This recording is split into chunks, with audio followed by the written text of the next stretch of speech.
Magandang araw mga kalupa. Kung inyo pong mapupuna yung dahon ng ating palay na ating binibidyo, ayan o. Parang medyo madilaw, di po ba? Ayan o. Ayan. At halos malimit. Kaya kumbaga kapag kaganyan po ang dahon ng ating palay, may epekto po sa pag-uhay. Kaya kasi sinasabi natin, mahirap timplahin ang pag-aabuno natin sa ating bukid. Kasi minsan kapag ganitong tag-ulan, kahit nag-apply ka na ng tiyempo ng pag-aabuno, ay totoo po na maganda ang salida ng ating palay, maganda ang berde. Pero kapag tag-ulan po kasi, ay minsan nagkakaroon ng epekto yung katag-ulan ng ito sa dahon ng ating palay kapag masyadong maganda ang talab ng ating abuno. Na paglipas po ng katag-ulanan, ay ito po ang nagiging diferensya.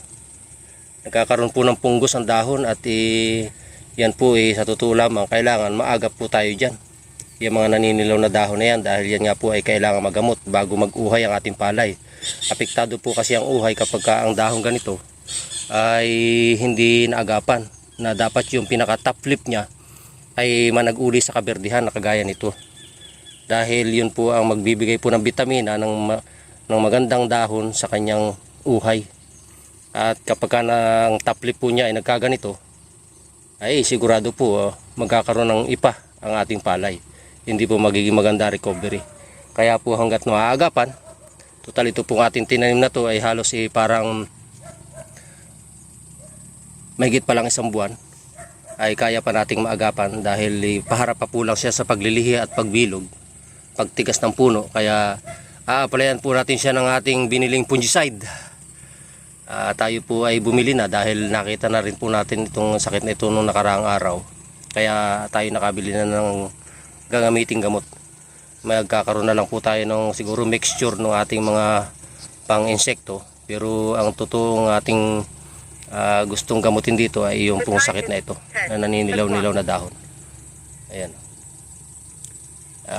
Technician na rin po naman ang nagsasabi sa atin, yung ating mga regular po mga nabibisita at nakilalang mga technician, na kapag ganyan po ay kailangan magamot po natin ng mga systemic insecticides. At yun nga po, ang ina-advise po sa paggaganito ay mga fungicides. Kaya a-applyan po natin kung inyo mapupuna. Yan po ang naging resulta ng mga kaulanan habang tumatalab po ang ini-apply nating abono. Kaya minsan totoo, medyo maraming nangyayaring hindi inaasahan kapag ang tanim po ay sa tag-ulan. Pero kapag tag-araw po at nasobrahan din po sa abono, ganyan din po naman minsan ang nagiging resulta.